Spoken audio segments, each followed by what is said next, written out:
Adunay uban atong kaigsuonan, adunay kinaiyang muhukom sa uban.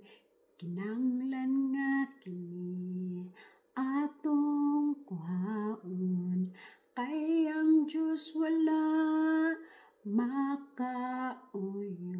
Ayaw buhata sa imong isig katawo, aron kini dili mahitabo kanimo ug tan-awa. Ang imong kaugalingon una kamo hukom sa imong igsuon. Kuhaana karon sa imong kaugalingon ang kinaiyang pagkamanghuhukom, kayang Diyos wala nagmalipayon sa gibuhat mo karon igsuon. Bisan pa sa templo sa atong Ginoo, adunay paglibak sa atong isig katawo. Wala ba ninyo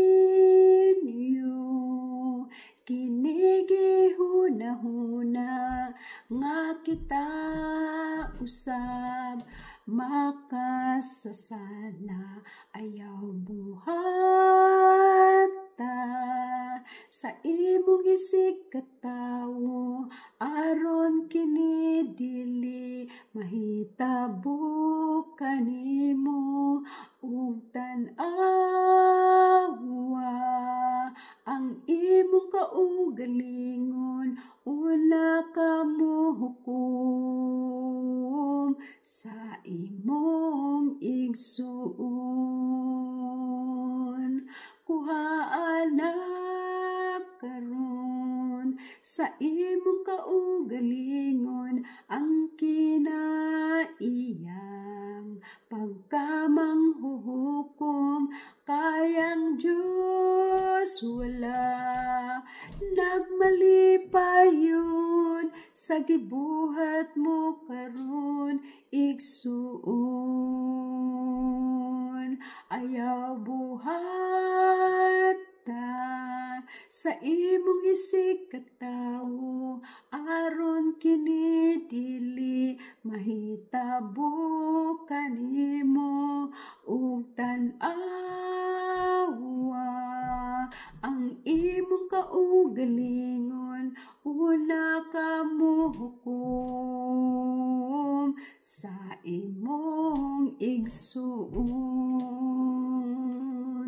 Kuhaana karon sa imong kaugalingon ang kinaiyang pagkamanghuhukom, kayang Diyos wala nagmalipayon sa gibuhat mo karon igsuon. Kayang Diyos wala nagmalipayon sa gibuhat mo karon igsuon. Sa gibuhat mo karon igsuon. Sa gibuhat mo karon igsuon. Busa ayaw paghukom.